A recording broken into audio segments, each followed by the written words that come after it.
Animate matter का मतलब क्या हो सकता है? एनिमेट में एक शब्द आ रहा है आपका एनिमल, राइट? एनिमल जैसा साउंड आ रहा है, तो एनिमेट मैटर का मतलब क्या होता है? एनिमेट मैटर का मतलब होता है लिविंग मैटर, या फिर आप कह सकते हैं बायोटिक मैटर।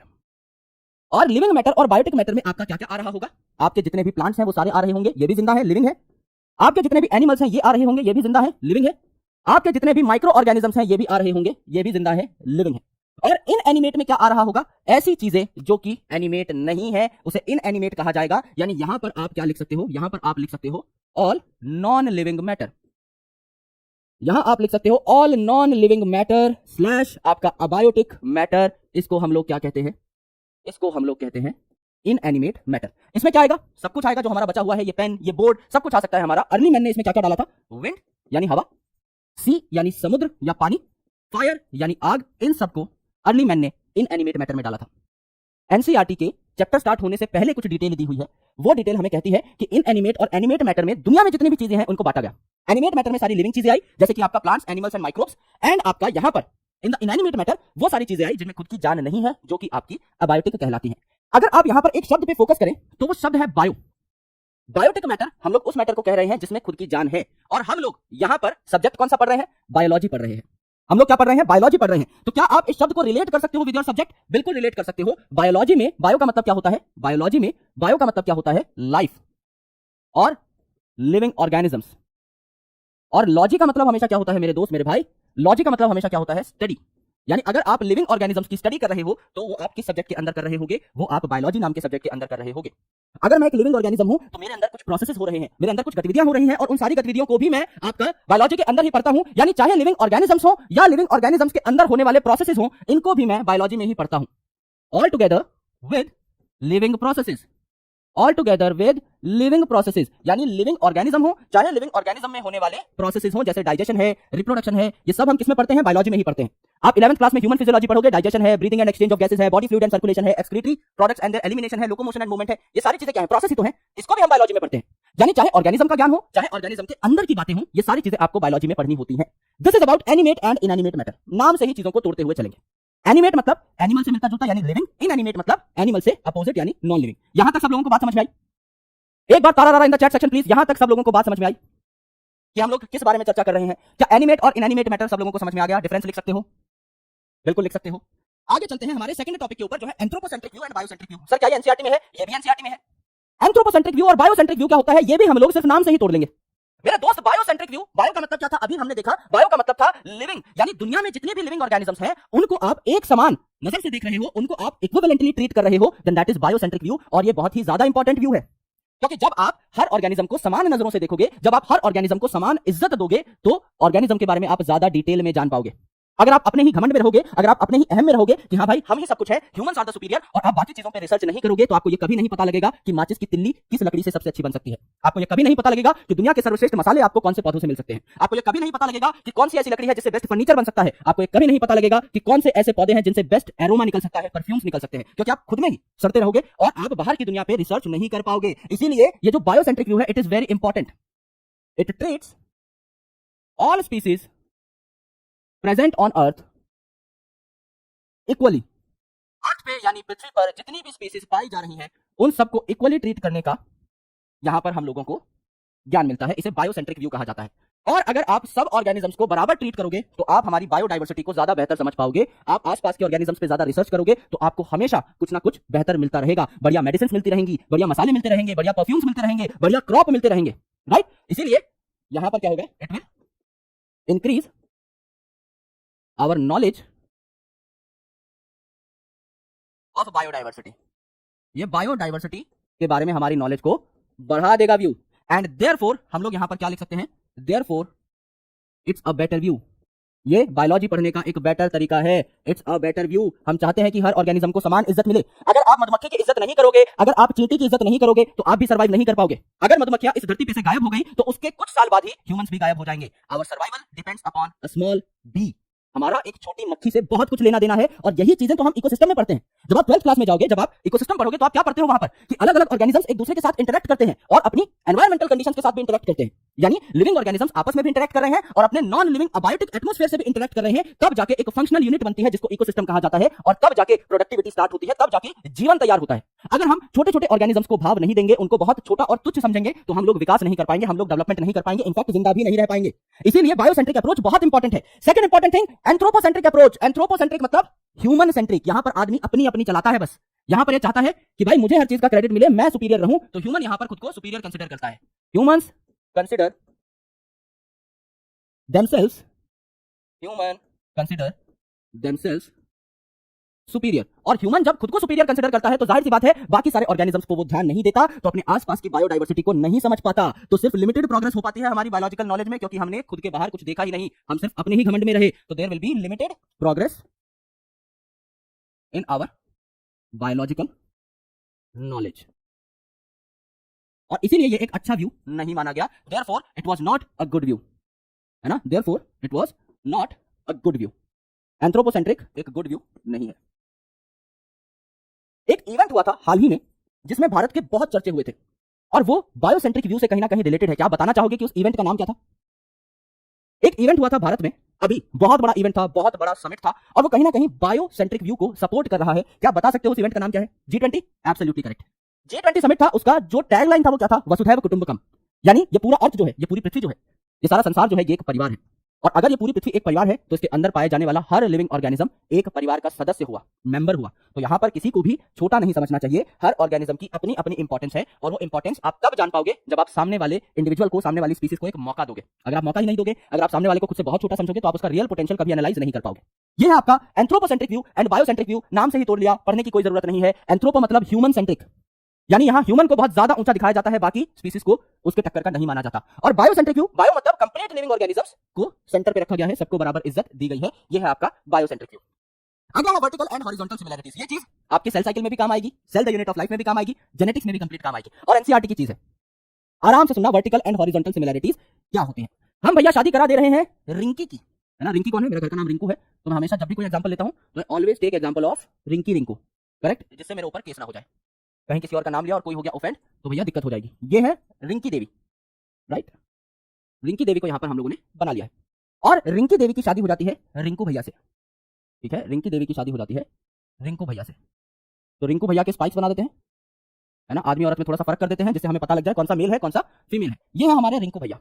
अब इन दोनों की अगर शादी हो गई तो शादी कैसे दिखाते हैं हम लोग? सिंगल लाइन से दिखाते हैं कि इन दोनों की शादी हो गई, और इन दोनों की शादी के बाद हो गए हैं इनके 2 बच्चे, राइट। इस तरीके से इनके बच्चों को भी दिखाया जा सकता है लाइन से, तो हम इनके 2 बच्चे दिखा देते हैं।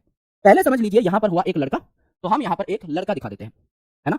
छोटा लड़का बना देते हैं भैया, व्हाइट कलर का, है ना। यहां ये लड़का हुआ, एंड एक हुई लड़की सेकंड नंबर पे, तो ये आपकी लड़की हुई, इसको अलग कलर से दिखा देते हैं, ग्रीन कलर से दिखा देते हैं।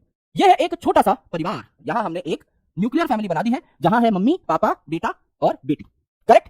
अब देखिए यहां पर बहुत प्यार से इन चीजों को समझिएगा। ये जो पापा और बेटी में सिमिलैरिटीज है, इन सिमिलैरिटीज को देखने के लिए आपको वर्टिकल लाइन ड्रॉ करनी पड़ रही है। इन सिमिलैरिटीज को देखने के लिए आपको वर्टिकल लाइन ड्रॉ करनी पड़ रही है।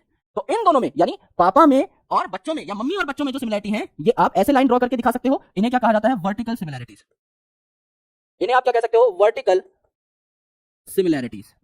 वर्टिकल सिमिलैरिटीज किनके बीच में हुई? 2 अलग अलग जनरेशंस के बीच में हुई, यानी आप यहां पर लिख सकते हो similarities between 2 generations. Similarities between 2 generations ही आपको यहां पर देखने को मिली। और ये जो भाई बहन है, अगर इनके बीच में मैं सिमिलैरिटी दिखाना चाहूं तो मुझे एक हॉरिजॉन्टल लाइन बनानी पड़ रही है, क्योंकि ये दोनों तो सेम ही जनरेशन के हैं, तो हॉरिजॉन्टल लाइन बनानी पड़ रही है। तो इसको हम लोग प्यार से क्या कह सकते हैं? इसको हम लोग कह सकते हैं हॉरिजॉन्टल सिमिलैरिटी। इसको हम लोग कह सकते हैं हॉरिजॉन्टल सिमिलैरिटी, बिल्कुल कह सकते हैं। और हॉरिजॉन्टल सिमिलैरिटी है तो विद इन द जनरेशन चलेगी, भाई बहन है, सेम जनरेशन के ही मेंबर हैं, विद इन द जनरेशन आपको ये चीज देखने को मिल रही है। क्या ये बात सबको समझ में आई?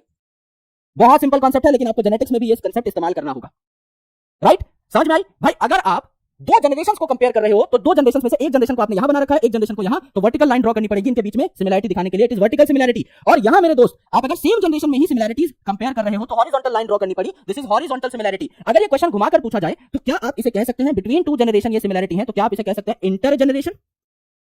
2 अलग अलग जनरेशन के बीच में, ये बीच में मतलब इंटर जनरेशन, और विद इन द जनरेशन मतलब, विद इन द जनरेशन मतलब इंट्रा जनरेशन। क्या इस तरीके से मैं सवाल अगर आपको घुमाकर पूछूं तो आप उत्तर दे पाएंगे? अगर मैं आपसे घुमाकर सवाल पूछूं कि इंटर जनरेशन कौन सी सिमिलैरिटी है और इंट्रा जनरेशन कौन सी सिमिलैरिटी है, तो क्या आप बता पाओगे? बिल्कुल बता पाओगे, राइट। ये हमको यहां पर देखना था। It is vertical and horizontal similarity concept. अब हम बात कर लेते हैं सर अर्नेस्ट मेयर साहब के बारे में। यहां तक सबको क्लैरिटी से सारी चीजें समझ में आई? आउट ऑफ सिलेबस नहीं है, एनसीईआरटी का पहला ही पन्ना है मेरे दोस्त। अगर पहला पन्ना आउट ऑफ सिलेबस लग रहा है तो इसका मतलब आज तक आपने सही से एनसीईआरटी को देखा नहीं है ना? एक और बार पूरा का पूरा रिपीट कर देंगे। पहले अर्नेस्ट मेयर साहब के बारे में 2-3 बातें पढ़ लेते हैं। इनका फेवरेट नंबर जो था वो था 100, है ना? तो अर्नेस्ट मेयर साहब के बारे में आप जब भी पढ़े 100 नंबर का ख्याल, सेंचुरी का ख्याल आपके दिमाग में आना चाहिए। 100 नंबर से रिलेटेड यहां पर 2 पॉइंट्स हैं। पहला कि अर्नेस्ट मेयर साहब जी 100 साल तक जिए थे। 1904 से लेकर के 2004 तक ये जिए थे, यानी 100 ईयर्स तक ये जिए थे। सेंचुरी इन्होंने मारी थी। सेकंड इंपॉर्टेंट थिंग, अगर दुनिया में कभी भी दुनिया के समस्त सारे सब्जेक्ट्स मिला करके टॉप 100 साइंटिस्ट की लिस्ट बनती है तो अर्नेस्ट मेयर साहब का नाम उसमें जरूर होगा। ये पूरी दुनिया के टॉप 100 साइंटिस्ट में शुमार रहेंगे। So he was among top 100 scientist of the world. पूरी दुनिया के टॉप 100 साइंटिस्ट में इनका नाम था। इनको बहुत सारे प्राइजेस मिले हुए थे और कहा जाता था कि बायोलॉजी का क्राउन, ट्रिपल क्राउन इनके सर पे था। यानी बायोलॉजी में 3 जो सबसे प्रेस्टिजियस अवार्ड है उन सभी अवार्ड्स का ताज इन सरताज के सिर पे था। तो इन्हें क्या मिला हुआ था? हम कह सकते हैं इन्हें मिला हुआ है ट्रिपल क्राउन ऑफ बायोलॉजी। इन्हें मिला हुआ है triple crown of biology. Triple crown है, 3 ताज है, तो उन तीनों ताजों के नाम क्या हो जाएंगे? सबसे पहले इनको क्या मिला था? बाल्जन प्राइज। सबसे पहले इनको मिला था बाल्जन प्राइज। सेकेंड नंबर पे इनको मिला था international prize for biology. Second इनको क्या मिला था? International prize for biology. और तीसरा इनको क्या मिला था भैया? तीसरा इनको मिला था क्रैफोर्ड प्राइज। ये तीनों प्राइज जिसको मिल जाते हैं, ऐसा कहा जाता है कि भाई उसके पास तीनों सबसे प्रेस्टिजियस ताज है। यानी कि यहां पर हमारे अर्नेस्ट मेयर साहब के पास ये तीनों के तीनों ताज मौजूद थे। और सबसे जरूरी बात जो सबसे एंड में पढ़नी है, जो सबसे ज्यादा डिटेल्ड बात है, वो ये है कि आज हम स्पीसीज के बारे में पढ़ने वाले हैं। मैंने अभी भी एक टर्म यूज करी, वसुधैव कुटुंबकम। जब मैं आपको बता रहा था, मैंने आपको कहा कि दुनिया की जितनी भी स्पीसीज हैं, जितने भी अलग अलग टाइप के लिविंग ऑर्गेनिज्म हैं, इन सबको बराबर माना गया है बायोसेंट्रिक अप्रोच में। पर ये स्पीसीज होती क्या है, राइट? अगर ये स्पीसीज कुछ है तो इसकी डेफिनेशन भी किसी ने दी होगी। तो करंटली जो सबसे ज्यादा एक्सेप्टेड डेफिनेशन है स्पीसीज की जो हम पढ़ते हैं, वो हमारे अर्नेस्ट मेयर साहब ने दी है। तो he gave the biological concept of species. सबसे इंपॉर्टेंट चीज है दोस्त, यहां से सवाल बनता है। बायोलॉजिकल कंसेप्ट ऑफ स्पीसीज किन्होंने दी है? बायोलॉजिकल कंसेप्ट ऑफ स्पीसीज आपके अर्नेस्ट मेयर साहब ने दी है। And according to this concept, species का मतलब क्या है? आराम से सुनिएगा। स्पीसीज का मतलब ये है कि अगर मैं किसी और इंडिविजुअल, अपोजिट सेक्स के इंडिविजुअल के साथ मीटिंग कर रहा हूं एंड हमारे बच्चे जो पैदा हो रहे हैं वो फर्टाइल हैं, यानी वो आगे खुद से बच्चे पैदा कर सकते हैं, इसका मतलब मैंने खुद की स्पीसीज के ही अपोजिट सेक्स के इंडिविजुअल के साथ मीटिंग करी है। जस्ट फॉर रेफरेंस, इसको बहुत ही ज्यादा क्लीन रखते हैं और इसको बहुत ही ज्यादा सिंपल रख सकते हैं। आदमी किसके साथ मीटिंग करेगा भैया? औरत के साथ। क्यों? क्योंकि दोनों सेम स्पीसीज के हैं, होमो सेपियंस। और जब ये दोनों मीट करेंगे तो इनका बच्चा भी क्या है? फर्टाइल होगा, वो आगे चल के खुद बच्चे पैदा कर सकता है। आप अपनी लीनियज को देखिए, 4-5 जनरेशन आपको पता लग जाएगा। दादाजी से पापा जी आए, पापा जी से हम आए, अब हमारे भी बच्चे होंगे, यानी हम लोग फर्टाइल है। कब फर्टाइल है? जब हम अपनी ही स्पीसीज की किसी फीमेल के साथ मीटिंग कर रहे हो। सेकंड इंपॉर्टेंट थिंग, आप देखो फिल्मों में दिखाते हैं ना नाग नागिन, राइट? तो नाग जो है नागिन के पास ही क्यों गया? क्योंकि वो सेम स्पीसीज के हैं, नाम भी सेम है, नाग नागिन, बस पीछे आयन लग गया है, राइट? इसके अलावा अगर आप और देखो, बंदर बंदरिया, राइट? ये सारी चीजें तो हम बचपन से सुनते हुए आ रहे हैं ना। तो यही बात है मेरे भाई कि अगर आपको एक फर्टाइल ऑफस्प्रिंग पैदा करनी है तो आपको सेम स्पीसीज के ही अपोजिट सेक्स के मेंबर के साथ मीटिंग करनी पड़ेगी, राइट? तब जाके आपके बच्चे फर्टाइल होंगे। अगर आप बात नहीं मानोगे अर्नेस्ट मेयर साहब की, अगर आपने कहा नहीं नहीं ऐसा नहीं हो सकता, हम तो अलग अलग स्पीसीज में भी मीटिंग करेंगे, तो बच्चा इनफर्टाइल ही पैदा होगा, बच्चा इनफर्टाइल पैदा हो जाएगा। फॉर एग्जांपल यहां पर अगर हम रेफरेंस ले जैक का। अब जैक नाम बहुत सॉलिड है यार, जैक नाम है, एक्चुअल में क्या है? गधा है, मेल डोंकी है। और मेयर का, मेयर कौन है भैया? मेयर है फीमेल हॉर्स, यानी घोड़ी है। तो यहां पर क्या है? मेल डोंकी, फीमेल घोड़ी। अगर इनमें क्या हुआ? इनमें अगर मीटिंग हुई तो आपका क्या बनेगा यहां पर? आपका यहां पर बनेगा म्यूल। म्यूल माने खच्चर, और ये क्या हो जाएगा? इनफर्टाइल। अगर आपको म्यूल बनाने हैं और तो आपको इसी तरीके से बनाने होंगे। म्यूल खुद रिप्रोड्यूस करके और म्यूल्स नहीं बना सकता, ये इनफर्टाइल हो जाएगा, राइट? क्यों? क्योंकि इन्होंने अर्नेस्ट मेयर साहब की बात मानी ही नहीं। अर्नेस्ट मेयर साहब ने कहा कि अगर तुम्हें फर्टाइल बच्चे पैदा करने हैं तो अपनी ही स्पीसीज के अंदर आपको मीटिंग करनी होगी। ये बोले नहीं, हम तो सिमिलर किसी और स्पीसीज के साथ भी मीटिंग कर लेंगे, तो यहां पर गड़बड़ हो गई। सिमिलरली आप इसका अगर उल्टा कर दो तो एक उल्टा केस आपको देखने को मिल जाएगा। अगर आप इसका उल्टा कर दो then you will see the opposite case. Let's say आप यहां पर फीमेल रख दो डोंकी और मेल रख दो हॉर्स। आप मेल रख दो हॉर्स और यहां पर फीमेल रख दो आप डोंकी, हॉर्स एंड डोंकी। तो यहां पर क्या हो जाएगा दोस्त? इन दोनों की अगर मीटिंग हुई तो आपको क्या देखने को मिल जाएगी? यहां पर एज अ रिजल्टेंट आपको देखने को मिल जाएगी हिन्नी देखने को मिल जाएगी। और ये हिन्नी क्या है भैया? ये भी इनफर्टाइल है, यानी ये भी आगे क्या नहीं कर सकती? रिप्रोड्यूस नहीं कर सकती। सर हमारे अंदर भी तो इनफर्टिलिटी हो सकती है मेरे दोस्त। एक तो इनफर्टिलिटी इस वजह से हो सकती है कि आपने दो अलग अलग स्पीसीज में बेसिकली क्या करने की कोशिश करी? मीटिंग करने की कोशिश करी, तब इनफर्टिलिटी आ सकती है। या फिर इनफर्टिलिटी आ सकती है due to some disorder, due to some imbalance, due to some disease, है ना, due to some genetic factors, वो आपका जो इनफर्टिलिटी है वो अलग है, हम इसमें काउंट नहीं करते उसको, क्योंकि इस प्रकार से तो आप बोलेंगे सर ह्यूमंस भी काफी इनफर्टाइल होते हैं, है ना, विकी डोनर फिल्म तो सबने देखी होगी। तो देयर आर मल्टीपल रीजंस जिस वजह से ह्यूमंस इनफर्टाइल हो सकते हैं, उसके रीजंस अलग है, वो इस वजह से इनफर्टाइल नहीं हो रहे हैं। करेक्ट है, यहां तक सब लोगों को आइडिया है, हम लोगों ने क्या पढ़ लिया है। लाइगर भी एब्सोल्युटली, लाइगर की स्पेलिंग देखिए LIGER, LI इनिशियली आ रहा है, यानी लायन से LI अल्फाबेट लिए गए हैं, तो लायन यहां पर मेल रहा है, एंड में है GIR, तो टाइगर के पीछे के 3 अल्फाबेट उठाए हैं, यानी टाइगर जो है यहां पर फीमेल रही है, टाइग्रेस यहां पर फीमेल रही है, तो लाइगर इज आल्सो इनफर्टाइल। उल्टा आप करके देखो, टाइगॉन, अगर मेल आपका टाइगर है तो इनिशियल अल्फाबेट आपके किसके आ गए हैं, टाइगर के आ गए हैं, और टाइगॉन ON आ रहा है एंड में, लायन के एंड में क्या आता है LION, तो लायन यहां पर फीमेल है, लाइनस यहां पर फीमेल है। तो यहां पर ये भी हमको 2 एग्जांपल्स देखने को मिल सकते हैं, if you want to write you can write. Correct है, यहां तक आपको सारी की सारी चीजें समझ में आ गई हैं, एक बार रिवाइज कर लेते हैं यहां तक का सारा सामान, and then we will move towards NCERT. टिम पेन ओपी उठा लिया जाए और एक बार फटाफट से सारे के सारे कॉन्सेप्ट्स को देख लिया जाए। एक लाइन का कॉन्सेप्ट है animate matter in animate matter. Animate matter मतलब एनिमल लाइक, यानी लिविंग, तो एनिमल, प्लांट, माइक्रोब, जिसमें भी जान है, जिसमें भी खुद की लाइफ है, वो आपका एनिमेट मैटर के अंदर आता है। ऐसी हर चीज जिसमें लाइफ नहीं है, चाहे पेन हो, चाहे वाटर बॉटल हो, चाहे डिजिटल बोर्ड हो, चाहे कंप्यूटर हो, चाहे कैमरा हो, चाहे हवा हो, चाहे आग हो, चाहे पानी हो, ये सारी चीजें इन एनिमेट मैटर में आती हैं। सिंपल सिंपल, सिर्फ हेडिंग से ही काम हो जाएगा। Anthropocentric, biocentric. एंथ्रोपो मतलब ह्यूमन, यानी ह्यूमन यहां पर सुपीरियर माना गया है, बाकी स्पीसीज इंफीरियर मानी गई है। बायोसेंट्रिक मतलब, बायो का मतलब कंप्लीट लिविंग वर्ल्ड की बात हो रही है, तो हर ऑर्गेनिज्म को बराबर इज्जत दी गई है, दैट इज बायोसेंट्रिक व्यू। अगर आप हर ऑर्गेनिज्म को बराबर इज्जत दोगे तो आपको अपनी बायोडाइवर्सिटी को पहचानने का एक बेहतर मौका मिलेगा और आप अपने आसपास की रिसोर्सेज को बेहतर यूटिलाइज कर पा रहे होगे। लेकिन अगर आप खुद के ही घमंड में रहेंगे तो आप कभी भी अपने आसपास की बायोडाइवर्सिटी को नहीं समझ पाएंगे, और इसीलिए आपकी नॉलेज में सिर्फ लिमिटेड प्रोग्रेस ही हो पाएगी, बहुत ज्यादा तरक्की नहीं हो पाएगी।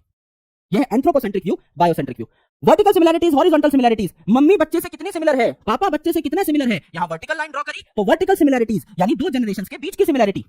और बच्चे आपस में कितने सिमिलर हैं, भाई बहन आपस में कितने सिमिलर हैं, ये सेम जनरेशन के हैं, तो हॉरिजॉन्टल लाइन ड्रॉ करी, इसे कहते हैं हॉरिजॉन्टल सिमिलैरिटी। सिंपल सी बात है, नाम में ही उत्तर है। यहां पर कुछ पढ़ने का हमको दिखाई दिया। अर्नेस्ट मेयर साहब, नाम के आगे 100 लिख दो, सेंचुरी मारने का बहुत शौक था, इसीलिए खुद की उम्र में भी सेंचुरी मारी, 1904 से 2004 तक जिंदा रहे, और दुनिया के टॉप 100 साइंटिस्ट में इनका नाम शुमार था, वहां पर भी सेंचुरी मारी। ट्रिपल क्राउन ऑफ बायोलॉजी मिला है, यानी 3 सबसे प्रेस्टिजियस अवार्ड मिले हैं, सबसे पहले बाल्जन प्राइज, उसके बाद international prize for biology, and the third one is Crafoord prize. And species की जो सबसे ज्यादा एक्सेप्टेड डेफिनेशन है, जो हम आज पढ़ेंगे भाई, स्पीसीज की सबसे ज्यादा एक्सेप्टेड डेफिनेशन वो हमारे अर्नेस्ट मेयर साहब ने दी है, जिनको कहा जाता है बायोलॉजिकल कांसेप्ट ऑफ स्पीसीज। इस हिसाब से अगर आप देखें तो एक ही स्पीसीज के मेंबर आपस में मेट कर सकते हैं और फर्टाइल बच्चे पैदा कर सकते हैं। अगर आप किसी और स्पीसीज में मेट करने जाएंगे तो आपके बच्चे इनफर्टाइल हो जाएंगे। सिंपल, एक लाइन में ये बात है। यहां तक आई बात समझ में? यहां तक बात समझ में आ गई भाई? तो फटाफट एक बार बता दीजिए इन द चैट सेक्शन, तारा रारा तुनिक तुनिक कर दीजिए एक बार फटाफट से, और हम चलते हैं एनसीईआरटी की तरफ। अब ये कहां से पढ़ा रहे हो सर? काफी बच्चों को लग रहा है कि सर एक्स्ट्रा पढ़ा दिया। एनसीईआरटी का पहला पेज है मेरे भाई, ये भी एक्स्ट्रा लग रहा है, तो अब मैं इसमें क्या ही बोल सकता हूं। लिखना ना लिखना सब आपके ऊपर है। आप ये मत पूछे कि सर लिखे ना लिखे, नोट्स में प्रोवाइड करवा दूंगा, लेकिन हाँ, अगर आपको लिखना है साथ साथ तो आप लिख सकते हैं। अगर आप सिर्फ समझने आए हो और नई नई चीजें नोटिस करने आए हो तो बहुत बहुत स्वागत है, तो आप बिना लिखे भी काम चला सकते हो। बायोलॉजी क्या है? बायोलॉजी में एक वर्ड आ रहा है बायो। बायो का मतलब क्या होता है भाई? लाइफ। तो आप अगर लिविंग ऑर्गेनिजम्स के बारे में और उनके अंदर होने वाले प्रोसेसेस के बारे में पढ़ते हो तो आप बायोलॉजी पढ़ रहे हो। सेकंड इंपॉर्टेंट थिंग, हमारे बायोलॉजिकल वर्ल्ड में खूब डाइवर्सिटी है, ये हम अगले टॉपिक में पढ़ेंगे, बायोडाइवर्सिटी में आज ही पढ़ेंगे। कितनी स्पीसीज है आपके लिविंग वर्ल्ड के अंदर आज तक जो हमने आइडेंटिफाई कर ली है? 1.7 to 1.8 मिलियन आज तक आइडेंटिफाई कर चुके हैं हम। 17 से 18 लाख अलग अलग किस्म के अलग अलग तरीकों के ऑर्गेनिजम्स पाए जाते हैं धरती पे। इतनी ज्यादा बायोडाइवर्सिटी यहां पर देखने को मिलती है। इनएनिमेट मैटर यानी नॉन लिविंग मैटर भी यहां पर पाया जाता है, जिसमें आता है आपका विंड, सी, फायर, और आपका एनिमेट मैटर भी यहां पर पाया जाता है, जिसमें आते हैं जिंदा ऑर्गेनिजम्स जैसे कि एनिमल्स, प्लांट्स और माइक्रोब्स। एंथ्रोपोसेंट्रिक व्यू के बारे में हम पढ़ चुके हैं। एंथ्रोपोसेंट्रिक व्यू जहां पर आदमी को सबसे सुपीरियर माना जाता है। अगर आप आदमी को सबसे सुपीरियर मानोगे और आप बाकी ऑर्गेनिज्म की इज्जत नहीं करोगे तो सिर्फ लिमिटेड प्रोग्रेस होगी हमारी बायोलॉजिकल नॉलेज में। इसीलिए आपको बायोसेंट्रिक व्यू को अपनाना चाहिए, जो एनसीईआरटी में नहीं दिया हुआ है पर मैंने लिखवा दिया है। देन आपके जो ऑर्गेनिजम्स हैं हॉरिजॉन्टली और वर्टिकली सिमिलैरिटीज शेयर कर सकते हैं। हॉरिजॉन्टल सिमिलैरिटी मतलब within the generation, vertical similarity मतलब आपका इन बिटवीन द जनरेशंस। ये लाइन जो है ये आगे भी रिपीट होगी। All present day organisms are related to each other and to all the organisms that ever lived on earth. इसका क्या मतलब है? आराम से सोचने की कोशिश करेगा, ये बात आपको इवोल्यूशन में भी बहुत ज्यादा काम आएगी, ये बात आपको आज भी बहुत ज्यादा काम आएगी, इसलिए थोड़ा सा बेसिक लेवल से इस बात को उठाने की कोशिश करते हैं। जब इस अर्थ पे कुछ नहीं था, एकदम खाली, एकदम सुनसान, हाई टेम्परेचर, कड़कती बिजलियां, नो ऑक्सीजन, तब धीरे धीरे धीरे धीरे चीजें ठंडी पड़ने लगी, धीरे धीरे टेम्परेचर कूल डाउन होने लगा, धीरे धीरे ऑक्सीजन बनने लगी और आपका पहला कोई ऑर्गेनिज्म तैयार हुआ, पहला प्रिमिटिव सेल। और उस प्रिमिटिव सेल से ही क्या इस पूरी की पूरी पृथ्वी पर जीवन आए?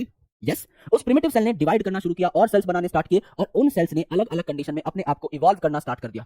कुछ पानी में रहने लगे, कुछ टाइम बाद पानी से बाहर निकल के रहने लगे, और इसी तरीके से हमारे पूरे के पूरे अर्थ के ऊपर बायोडाइवर्सिटी शुरू हुई। क्या हम कह सकते हैं कि हम सभी ऑर्गेनिजम्स में कॉमन जेनेटिक मटेरियल है? The answer is yes. और वो कॉमन जेनेटिक मटेरियल क्या है? अगर मैं आपको यहां पर लिखवाऊं और मैं कहूं all organisms share common genetic material, तो उत्तर क्या होगा फटाफट बताइए? और मैं गारंटी कहता हूं 90% स्टूडेंट्स गलत बताएंगे। All organisms share common genetic material, all लिखा हुआ है, पहले बता रहा हूं, बाद में मत बोलना सर आपने दिखाया नहीं सवाल ढंग से। All organism share common genetic material, अगर मैं ऑल लिखता हूं तो ये जेनेटिक मटेरियल कौन सा हो जाएगा, मुझे फटाफट लिख करके बताइए इन द चैट सेक्शन। अगर दुनिया के हर ऑर्गेनिज्म में सेम जेनेटिक मटेरियल है तो वो क्या है? एक बच्चे ने सही बताया अभी तक, बाकी सब लोगों का अभी तक गलत है। 2 बच्चों ने सही बताया, आर्यन ने सही लिखा है। Kumari Pragati very very good, absolutely correct. सभी लोग पड़ गए डीएनए और आरएनए के पीछे। क्या डीएनए दुनिया के हर ऑर्गेनिज्म में पाया जाता है? नहीं। टोबैको मोज़ेक वायरस में कहां है डीएनए? मैंने तो नहीं देखा। कुछ वायरसेस ऐसे हैं जिसमें सिर्फ आरएनए जेनेटिक मटेरियल है और दुनिया के ज्यादातर ऑर्गेनिजम्स में डीएनए जेनेटिक मटेरियल है, लेकिन मैंने यहां पर ऑल बोल दिया है, यानी कोई एक्सेप्शन नहीं है। तो उत्तर क्या आ जाएगा यहां पे? Nucleic acid. न्यूक्लिक एसिड में दोनों के दोनों आ गए, मैंने आपको पहले ही सवाल ढंग से समझाया था।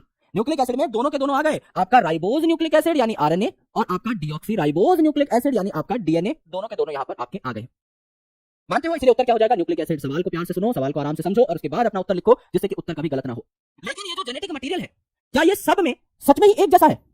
क्या मुझमें जो डीएनए है वही सेम डीएनए घोड़े के अंदर भी है सेम कंपोजिशन के साथ? क्या वही जेनेटिक मटेरियल बंदर में भी है सेम कंपोजिशन के साथ? नहीं, थोड़ी बहुत वेरिएशन है।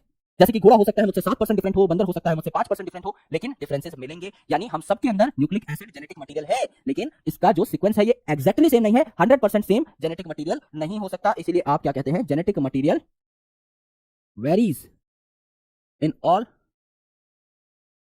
organisms by a certain extent। एक पर्टिकुलर लेवल की वेरिएशंस आ रही होती हैं, तभी तो हम लोग अलग अलग हैं।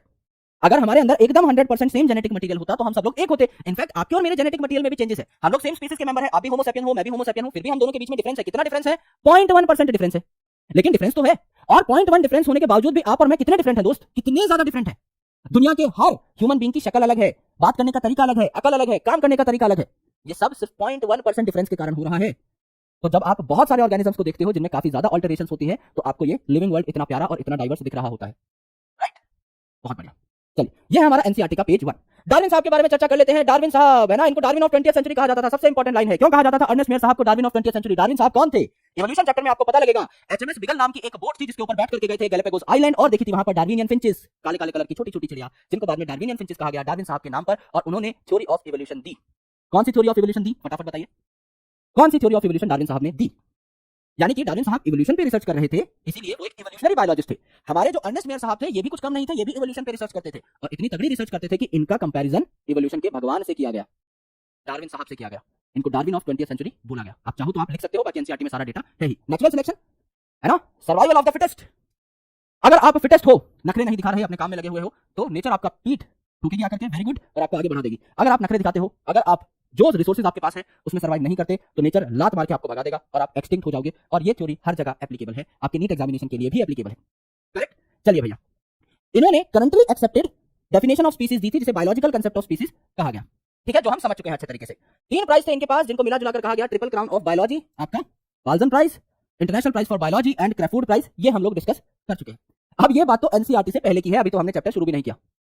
ये बातें आपकी एनसीईआरटी स्टार्ट होने से पहले की है। अब हम एनसीईआरटी में घुसने वाले हैं और अब सच में हम लोग क्या करने वाले हैं, इस चैप्टर को शुरू करने वाले हैं। क्या शुरू कर सकते हैं दोस्त? क्या एक्साइटेड हो? अब हम जेन्युइनली उस टॉपिक के अंदर आने वाले हैं जहां से सवाल पूछे जाते हैं। और ये चैप्टर जो है बहुत कॉम्प्लिकेटेड है। क्यों? क्योंकि अब आपकी जो नई एनसीईआरटी है उसमें टॉपिक दिया नहीं है जो मैं अभी पढ़ाने वाला हूं, व्हाट इज लिविंग, लेकिन नीट के सिलेबस में दे रखा है। इसीलिए हम लोग पढ़ रहे होंगे। टैक्सोनॉमिक एड जो है वो दोनों जगह से हटा दिया, वो आपका नई एनसीईआरटी में भी नहीं है, नीट के सिलेबस में भी नहीं है, तो वो नहीं पढ़ेंगे। लेकिन ये वाला जो टॉपिक है व्हाट इज लिविंग, ये भैया आपका मौजूद है नीट के सिलेबस में, इसीलिए इसको पढ़ रहे होंगे। एंड सेकंड इंपॉर्टेंट थिंग कि ये जो टॉपिक है ये आपके हर जगह पर यूज हो रहे होंगे।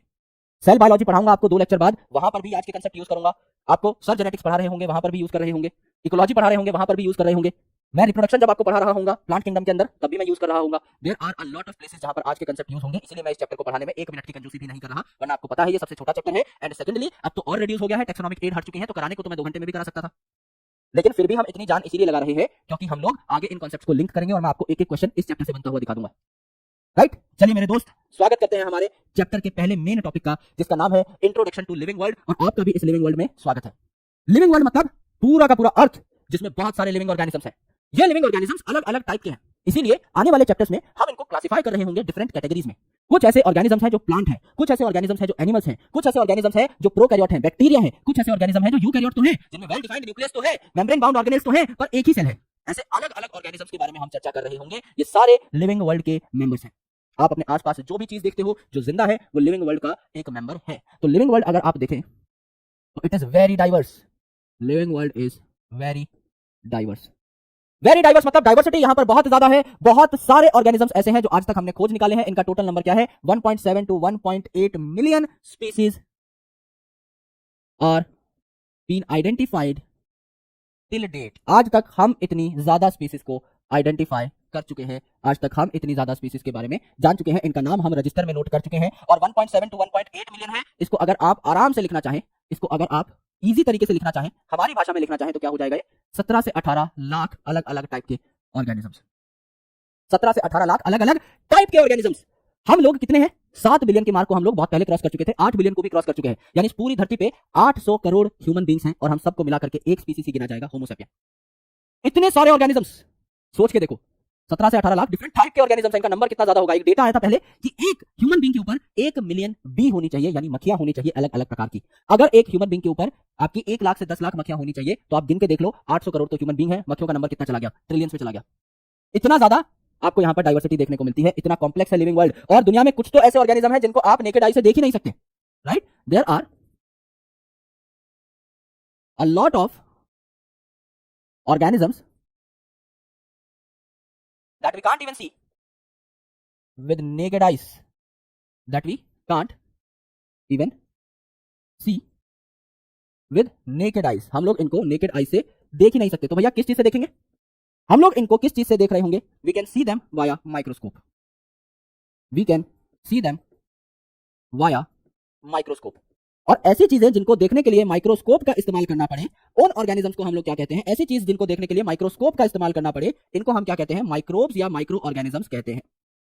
इनको हम लोग माइक्रो ऑर्गेनिजम्स कहते हैं। ये भी हमारे लिविंग वर्ल्ड का ही हिस्सा है। फॉर एग्जांपल अगर आप बैक्टीरिया की बात करो तो माइक्रो ऑर्गेनिज्म है। हो सकता है मेरे पेन के ऊपर बैक्टीरिया बैठा हो, मुझे नहीं दिखाई दे रहा, it is a micro organism. Protozoa जो है माइक्रो ऑर्गेनिज्म है, राइट? आपके यूजुअली जो किंगडम प्रोटिस्टा के मेंबर्स हैं और किंगडम मोनेरा के मेंबर हैं, ज्यादातर इनमें से क्या है? आपके माइक्रो ऑर्गेनिजम्स ही है। यहां पर एक चीज जो आपको समझनी है, जो नेक्स्ट चैप्टर में भी आपके काम आ रही होगी, वो क्या है? कि द स्पीसीज और the living organisms can even be found, the living organisms can even be found in extreme और harsh habitats। कई ऐसे ऑर्गेनिजम्स होते हैं जिनको हम लोग प्यार से क्या कहते हैं? खतरों के खिलाड़ी कहते हैं। और उनको और प्यार से क्या कहते हैं? जो कि आपका एक्सट्रीम और हार्श कंडीशन में देखने को मिलते हैं, इनको और प्यार से क्या कहते हैं? खतरों के खिलाड़ी को हम आर्की बैक्टीरिया कहते हैं। हम आर्की बैक्टीरिया कहते हैं। कहां कहां मिल सकता है आर्की बैक्टीरिया? जिस गर्म पानी को छूते ही हम अपना हाथ झटक देते हैं, उस गर्म पानी में भी भंगड़ा करता हुआ मिलता है आर्की बैक्टीरिया। जो सॉल्टी वाटर है, जिसको पीने से आप प्यास से तड़प तड़प के मर सकते हो, पानी पीने से प्यास से तड़प तड़प के मर सकते हो, वहां पर भी मिल सकता है आर्की बैक्टीरिया। पानी पीते पीते प्यास से मर सकते हो? The answer is yes. अगर आप खारा पानी पी रहे हो तो आप एक्सेसिव सॉल्ट ले रहे हो। एक्सेसिव सॉल्ट को एक्सक्रीट करने के लिए एक्सेसिव वाटर बॉडी से भी देना पड़ेगा। यानी जो वाटर पिया है वो तो निकलेगा, बॉडी से और वाटर निकलेगा। यानी जितना खारा पानी पियोगे उतनी बॉडी और सूखती चली जाएगी और आप कई साइकिल्स रिपीट करने के बाद खत्म। कोई पूछे भैया कैसे मौत हुई? पानी पी रहा था, प्यास से मर गया। सबसे फुद्दू तरीके की मौत हुई है। सिमिलरली जब हम एक फूड चेन के बारे में पढ़ते हैं तो फूड चेन में आपको पता है लिमिटेड लेयर्स हो सकती हैं, है ना? लिमिटेड ही आपकी स्टेजेस हो सकती हैं। अगर एक शेर है, उसको इतना सा मकोड़ा मिला है खाने के लिए, तो चबाने में जितनी एनर्जी लगाएगा उतनी एनर्जी तो मकोड़ा शेर को दे नहीं पाएगा। तो क्या बोलोगे? शेर खाते खाते भूख से मर गया, क्योंकि वो आपका फूड चेन की लास्ट में अगर बैठा हुआ है, उसके पास एनर्जी कुछ बची है नहीं। 10% रूल के हिसाब से कट कट के एनर्जी उसके पास 1-2 जूल आ रही है और चबाने में एनर्जी ज्यादा लगती है। यानी जितना चबाएगा उतनी जल्दी भूख से मरेगा। खाना खाते खाते भूख से भी मर सकते हो और पानी पीते पीते प्यास से भी मर सकते हो। क्या फायदा है भाई ऐसी जिंदगी का? भगवान क्यों दी हमें शक्तियां? जब हम हमेशा मौत के एकदम बंदूक पे बैठे हुए हैं, कुछ भी करें मर सकते हैं भाई। इसीलिए है ना, बहुत सतर्क रहना है, सावधान रहना है, क्योंकि बायोलॉजी बहुत इंटरेस्टिंग है। आज 2 बात बताई ना, ऐसी और बातें बताएंगे तुमको। तो आर्की बैक्टीरिया जो है कहां कहां पाया जा सकता है? हाई सॉल्ट में पाया जा सकता है। सॉल्ट को क्या बोला जाता है? हेलो बोला जाता है। तो इनको क्या कहा जाएगा? हेलोफिल। फिल मतलब प्यार करने वाले। तो प्यार करते हैं किससे? सॉल्ट से। हेलोफिल क्यों बोला गया? कोई बताना चाहेगा? आपके सॉल्ट का फॉर्मूला बताइए, कॉमन सॉल्ट का फॉर्मूला बताइए। NaOH और HCl मिलता है, एसिड और बेस मिलता है, तब जाके सॉल्ट बनता है। सॉल्ट बनता है तो क्या बनेगा? NaOH और HCl मिलेगा तो क्या बनेगा? NaCl बनेगा। यहाँ पर Cl आ रहा है और Cl क्या है? एक हेलोजन है आपका। फ्लोरीन, क्लोरीन, ब्रोमीन, आयोडीन और रेडियोएक्टिव एस्टेटिन, ये पांचों क्या है? हेलोजन है। तो क्या यहाँ पर हेलो वर्ड समझ में आया? बिल्कुल आया। इसीलिए सॉल्ट में हेलो शब्द यूज हुआ है। अगर आप बहुत ज्यादा एसिड में पाए जा रहे हो, यानी बहुत कम पीएच पे पाए जा रहे हो, तो आप हो एसिडोफिल। अगर आप बहुत ज्यादा तापमान पे पाए जा रहे हो तो आप हो थर्मोफिल, एंड सो ऑन। अलग अलग नाम हो सकते हैं। यानी जहां पर आपकी सोच भी नहीं जा सकती, वहां पर आपके ऑर्गेनिजम्स जा सकते हैं। दुनिया में आप जितनी हार्श कंडीशन सोच सकते हो, वहां पर आपको अलग अलग लिविंग ऑर्गेनिजम्स देखने को मिल रहे होंगे। मानते हो? मानना ही पड़ेगा, कोई ऑप्शन नहीं है आपके पास। ये है हमारा लिविंग वर्ल्ड, बहुत डाइवर्स, बहुत ज्यादा छोटे छोटे ऑर्गेनिजम्स इसमें एक्सट्रीम कंडीशन पे भी पाए जाते हैं। इसी के बारे में हमको स्टडी करनी है। अब ये जो लिविंग वर्ल्ड है, ये 2 चीजों पे टिका हुआ होता है। एनसीईआरटी की एक लाइन है जिस पे आपका गौर नहीं गया होगा। यहां पर इन्हें कहा जाता है conflict and cooperation. Conflict and cooperation मतलब रोल नंबर 1 आगे बैठा है, रोल नंबर 2 बैठ करके पीछे से उसकी कॉपी टीप रहा है। This is cooperation. शेर ने हिरन को मार के खा लिया, दिस इज कॉन्फ्लिक्ट। यानी कई बार ऐसा होता है कि अलग अलग ऑर्गेनिजम्स एक दूसरे के दुश्मन होते हैं, और कई बार ऐसा होता है कि अलग अलग ऑर्गेनिजम्स एक दूसरे को सपोर्ट कर रहे होते हैं। कई बार आपके घर में दूध खत्म होता है, आप पड़ोसी के घर मांगने चले जाते हो, कई बार आपके घर में हलवा बना होता है, पड़ोसी को देने चले जाते हो, दिस इज कॉपरेशन। और कॉन्फ्लिक्ट मतलब दोनों के बीच में दरार है, टकरार है। तो यहां पर इकोसिस्टम में क्या होता है, एक ऑर्गेनिज्म दूसरे को खा रहा होता है। हम भी जब फसलों को खाते हैं तो वो भी एक तरीके का कॉन्फ्लिक्ट है दोस्त, वो भी एक तरीके का कॉन्फ्लिक्ट है। जब आगे चल के आप पढ़ोगे इकोलॉजी तो आपको पता लगेगा, हम जो ग्रेन्स खा रहे हैं एक तरीके से हम भी प्रीडेटर हुए, तो हमको इकोलॉजी में प्रीडेटर कंसीडर किया जाता है कि हम भी प्लांट्स को मार करके खा रहे हैं, कंज्यूम कर रहे हैं। So we are predating the producers, we are predating the plants. तो यहां पर दो चीजें हैं भैया, दो चीजें हैं। क्या है? एक तो ecological conflict, ecological conflict and cooperation. Cooperation का मतलब क्या होता है? कोऑपरेट करना, यानी सहायक बनना, यानी आपका बेसिकली हेल्प करना। तो यहां पर क्या होता है, आप किसी की हेल्प कर रहे हो, देन दैट बिकम्स कोऑपरेशन। कैसे हेल्प कर सकते हो? अलग अलग ऑर्गेनिज्म है, एक दूसरे की हेल्प कर सकते हैं, है ना? आपने लाइकन के बारे में सुना होगा, तो एक तरीके से क्या है, एक दूसरे की हेल्प कर रहे हैं, फंगस और एल्गी उस केस में, तो दैट बिकम्स कोऑपरेटिव। आप लाइकन का एग्जांपल यहां पर ले सकते हो, दोनों एक दूसरे की हेल्प कर रहे हैं तो म्यूचुअलिज्म दिखा रहे हैं, एक तरीके से वो कोऑपरेशन है। और अगर आप देखें इकोलॉजिकल कॉन्फ्लिक्ट, तो कॉन्फ्लिक्ट में क्या हो सकती है? लड़ाई हो सकती है। यहां पर क्या है, आपका प्रीडेशन हो रहा है, कोई एक ऑर्गेनिज्म दूसरे ऑर्गेनिज्म को मार करके खा रहा है, कंपटीशन हो रहा है, दोनों ऑर्गेनिज्म एक ही रोटी के लिए लड़ रहे हैं, ये कंपटीशन है। समझ लीजिए आपके घर में बीकाजी भुजिया का पैकेट आया, आप और आपकी बहन लड़ पड़े, दैट इज कंपटीशन। तो वहां पर एज भाई बहन आपको कोऑपरेटिव होना चाहिए था, पर हो गया कॉन्फ्लिक्ट, क्योंकि दोनों को बीकाजी भुजिया बहुत पसंद है, मारामारी हो गई एक पैकेट के चक्कर में। अगर आपको कभी किसी की गर्दन कटी हुई मिले एक संतरा के पीछे, तो समझ लेना भाई बहन है। छोटी से छोटी चीज, एक टॉफी के पीछे भी हत्या हो सकती है, इतनी खतरनाक लेवल की आपको कॉन्फ्लिक्ट देखने को मिल सकती है। तो यहाँ प्रेडेशन है, कंपटीशन है, यहाँ आपका लाइकन है, यानी एक तरीके से आप कह सकते हो म्यूचुअलिज्म है, राइट? ये है आपका बेसिक लिविंग वर्ल्ड का इंट्रोडक्शन। अब भैया हम यहाँ पर एनसीईआरटी को तोड़ने मरोड़ने वाले हैं। एनसीईआरटी में कहीं कैरेक्टरिस्टिक फीचर लिखा हुआ है, कहीं डिफाइनिंग फीचर। बच्चा एकदम किताब जब पढ़ता है तो बावला हो जाता है और क्वेश्चन नहीं बनते हैं। आज हम लोग क्या करेंगे, एक एक क्वेश्चन को यहां पर इजीली समझ लेंगे। That's why I have added a new slide. इसको समझ डाला तो आगे के सारे कॉन्सेप्ट्स ठिंगा डाला। व्हाट इज लिविंग तो आपका उड़ जाएगा मेरे भाई, खत्म हो जाएगा। आराम से सोचना, कैरेक्टरिस्टिक फीचर क्या है, डिफाइनिंग फीचर क्या है, एक लिविंग ऑर्गेनिज्म के कैरेक्टरिस्टिक फीचर क्या होते हैं। सिंपल सी बात बोलूंगा, एक लाइन बोलूंगा और काम स्वाहा हो जाएगा। कोई भी फीचर जो आप अपने अंदर गिना सकते हो वो आपका कैरेक्टरिस्टिक फीचर है। कोई भी फीचर। सर मैं अपने कान हिला लेता हूं, मैं अपने कान हिला लेता हूं, देखो अब मुझे पता नहीं है कितने दिखाई दे रहा है, ये भी मेरा कैरेक्टरिस्टिक फीचर है भाई, है ना? मैं अपनी उंगली को ऐसे कर लेता हूं, ये भी मेरा कैरेक्टरिस्टिक फीचर है। मैं भाई ब्रेक डांस करने की एक्टिंग कर लेता हूं बहुत तगड़ी, ये भी मेरा कैरेक्टरिस्टिक फीचर है। Everything that you do, everything that you can mention is your characteristic feature. सब कुछ। मैं सांस लेता हूं, बिल्कुल मेरा कैरेक्टरिस्टिक फीचर है। मैं चल रहा हूं, कैरेक्टरिस्टिक फीचर। हाथ हिला सकता हूं, कैरेक्टरिस्टिक फीचर। सब, इसमें कोई एक्सेप्शन नहीं होता। यानी all the features, all the features, और ऑल का मतलब ऑल है सही में, कोई एक्सेप्शन नहीं। All the features of a living organism, all the features of a living organism are its characteristic features। characteristic features कुछ भी लिख दो इसमें, कुछ भी लिख दो भैया, कुछ भी मतलब कुछ भी लिख दो, है ना? तुम भी साइंटिस्ट हो। कैसे साइंटिस्ट है सर? CO2 छोड़ते हो ऑक्सीजन लेकर के, है ना? तुम भी साइंटिस्ट हो भाई, अलग अलग प्रकार की गैसेस बना रहे हो, तुम भी वातावरण में अपना योगदान दे रहे हो। तो यहां पर क्या हुआ, यहां पर हम लोग क्या लिख सकते हैं, ग्रोथ। रिश्तेदार एक दिन घर पर आए और बोले अरे बेटा कितना बड़ा हो गया है, तो वो ग्रोथ है, एविडेंट फीचर है, दिखाई दे रहा है आपको भी, रिश्तेदार को भी। तो ग्रोथ जो है ये आपका फीचर हुआ। रिप्रोडक्शन, सर हम रिप्रोड्यूस कर सकते हैं, वेरी गुड, इसको भी लिख दो। सर वी कैन वॉक, बहुत बढ़िया मेरे भाई, इसको भी लिख दो। Sir we can write your notes, बहुत शानदार, इसको भी लिख दो। Sir we can sing, yes, इसको भी लिख दो। And sir Pappu can also dance साला, बहुत बढ़िया, ये भी लिख दो। जो लिखना है लिख दो, ये सारे के सारे आपके कैरेक्टरिस्टिक फीचर है। लेकिन डिफाइनिंग फीचर क्या है, यहां पे there is a bit complication. अब डिफाइनिंग फीचर मतलब ऐसी चीज बताओ जो ठोस हो, जो सिर्फ और सिर्फ लिविंग ऑर्गेनिज्म के अंदर ही प्रेजेंट हो, वो आपकी डिफाइनिंग फीचर कहलाती है। तो डिफाइनिंग फीचर क्या है, दो छोटे छोटे पॉइंट लिख देता हूं। डिफाइनिंग फीचर यानी जो लिविंग ऑर्गेनिज्म को डिफाइन कर रहा हो, ऐसा फीचर जो दुनिया के हर लिविंग ऑर्गेनिज्म में पाया जाएगा, छोटे से बैक्टीरिया से लेकर ब्लू व्हेल तक, वो डिफाइनिंग फीचर है। और ऐसा फीचर जो किसी भी नॉन लिविंग चीज में ना पाया जाए, यानी ऐसा फीचर जो दुनिया के 100% लिविंग ऑर्गेनिजम्स में पाया जाए और 0% नॉन लिविंग चीजों में पाया जाए, दैट इज डिफाइनिंग फीचर। तो डिफाइनिंग फीचर में दो पॉइंट है। This feature must be present, this feature must be present in 100% of living organisms. This feature must be present in 100% of living organisms. Second, this feature shall not be present. This feature shall not be present in any non-living thing. 100% living organism में पाया जाए और एक भी non living चीज भी ना पाया जाए। एग्जांपल ले लेते हैं, क्लैरिटी आ जाएगी। क्या रिप्रोडक्शन एक डिफाइनिंग फीचर है? क्या रिप्रोडक्शन एक डिफाइनिंग फीचर है? सर रिप्रोडक्शन किसी नॉन लिविंग चीज में नहीं होता। ऐसा नहीं है कि मैं इस पेन को रख के गया यहां पर, सुबह तक आए तो 2 पेन मिल गए, वाह, ऐसा नहीं होता, है ना? तो नॉन लिविंग चीजों में रिप्रोडक्शन नहीं है। ये वाला केस रिप्रोडक्शन फॉलो कर ले रहा है, आधी जीत हो चुकी है। लेकिन क्या दुनिया के सारे लिविंग ऑर्गेनिजम्स रिप्रोड्यूस करते हैं? नहीं। हमने अभी क्या एग्जांपल देखा था पीछे, बायोलॉजिकल कांसेप्ट ऑफ स्पीसीज में म्यूल, हिन्नी, लाइगर, टाइगॉन रिप्रोड्यूस नहीं कर सकते। वर्कर बीज जो है आपके, वो रिप्रोड्यूस नहीं कर सकते। आपको पता होगा मक्खियां जो है 2 तरीके की होती हैं, फीमेल मक्खियां, मेल मक्खे। मेल जो मक्खे हैं इनको क्या कहा जाता है? ड्रोन कहा जाता है। और फीमेल मक्खियां भी दो प्रकार की है, एक रानी मक्खी, एक वर्कर मक्खी, सेवक मक्खी। तो रानी मक्खी जो है सिर्फ वो रिप्रोड्यूस करने की ताकत रखती है, जो वर्कर बीज है ये सिर्फ कामकाज करती है, रानी के कैबिन की सफाई करती है, रिप्रोड्यूस नहीं कर सकती, तो वर्कर बीज भी रिप्रोड्यूस नहीं करती। करेक्ट। और यहां पर अगर आप खुद की भी बात करें तो ह्यूमंस में भी काफी बार ड्यू टू सेवरल इश्यूज आपका क्या हो जाता है? ड्यू टू सेवरल इशू यहां पर क्या हो जाता है? आपकी दिक्कत आ जाती है। क्या हो गया भाई? क्लास तो चल रही है? क्लास एंड हो गई?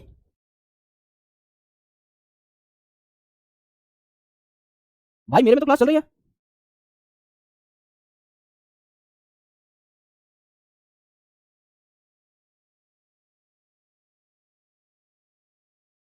ये कैसे हुआ भाई?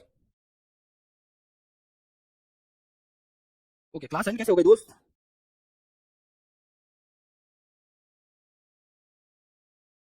वो यूट्यूब का ग्लिच है, आई गेस। वो यूट्यूब का ग्लिच है, क्योंकि क्लास वही दिखा रहा है कि हाँ भाई स्टार्ट हुई थी, 1 घंटे पहले स्टार्ट हुई थी, है ना? ठीक है, एसी चला लेते हैं भाई। पसीना छूट गया यार, इतनी मेहनत कर रहे हैं, जब क्लास ऐसा लगता है ना कि खराब हो रही है बीच बीच में, पसीना छूट गया। चल रही है, बहुत अच्छी बात है ना? बहुत अच्छी बात, करेक्ट।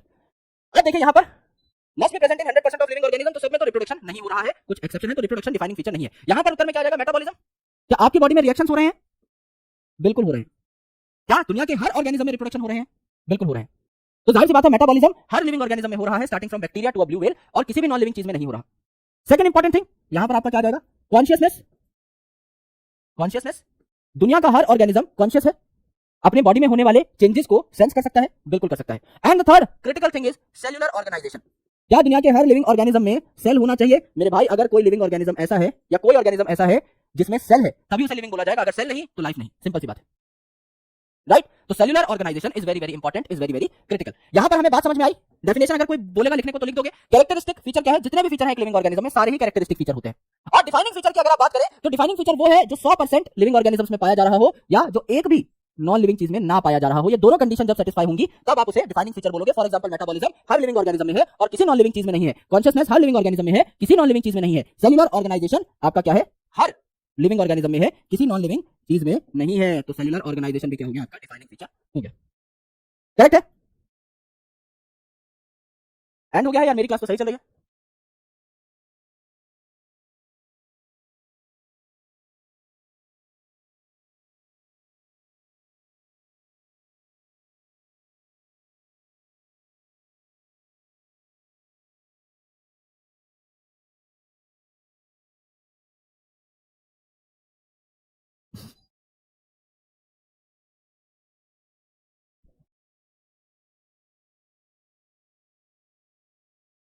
यार क्या हो रहा है क्लास में आज?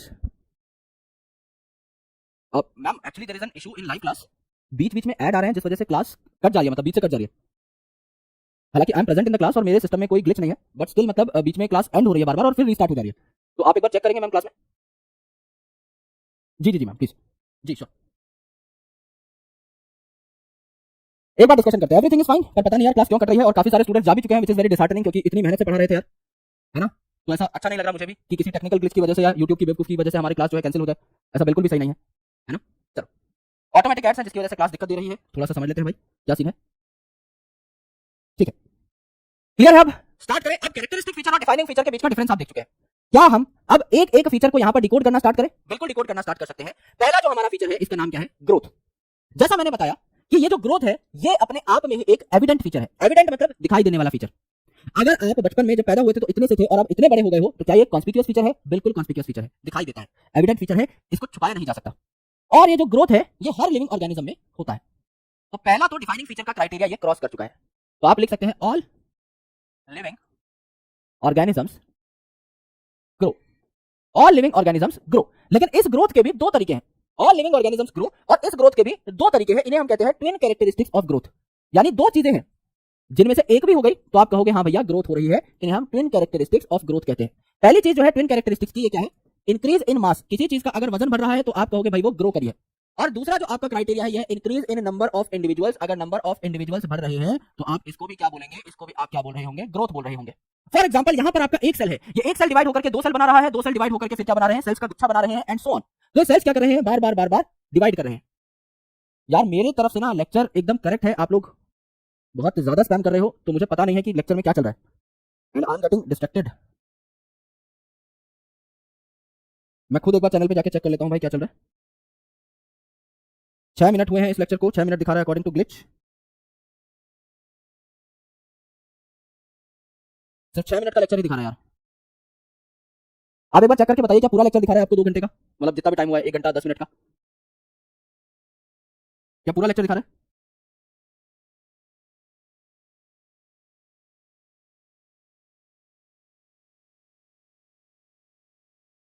नहीं दिखा रहा। एक बार मैं, क्योंकि 7 मिनट ही दिखा रहा है तो आई गेस पता लगा कि स्टूडेंट्स को फिर मिल ही नहीं रहा लेक्चर, थोड़ी सी प्रॉब्लम हो जाएगी।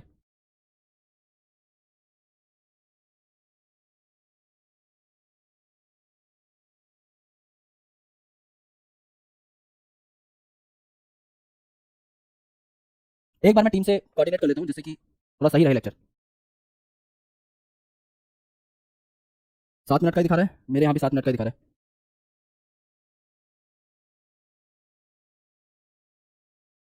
दोस्तों थोड़ा सा टाइम दे दो बस मुझे, एक बार टीम की तरफ से कॉल आ जाए और फिर हम कोऑर्डिनेट करते हैं। एक बार बस थोड़ा सा बैठे इस चैप्टर के साथ।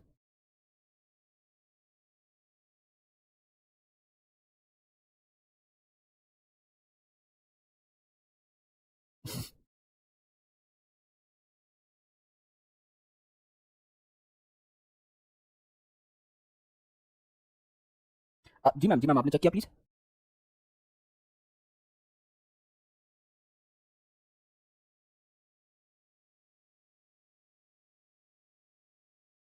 हाँ मैम, क्योंकि स्टार्टिंग का ना 1 घंटे का लेक्चर गायब हो चुका है अभी, क्योंकि हम लोगों ने जो बनाया था अभी 7 मिनट का दिखा रहा है, इसमें सिर्फ बीच में कुछ ग्लिच आ गया था। हाँ मैम, अभी आप अगर देखेंगे लाइव तो वो सिर्फ 7 मिनट का लाइव है, मतलब आप एक बार यूट्यूब पे चेक करिए, अभी जो चल रहा है चैनल के ऊपर उसमें सिर्फ 7 मिनट का लाइव दिखा रहा है, मतलब पीछे का 1 घंटे का गायब हो गया, जबकि यहाँ से कुछ कट हुआ ही नहीं था। जी जी मैम, जी मैम, जी मैम, जी मैम।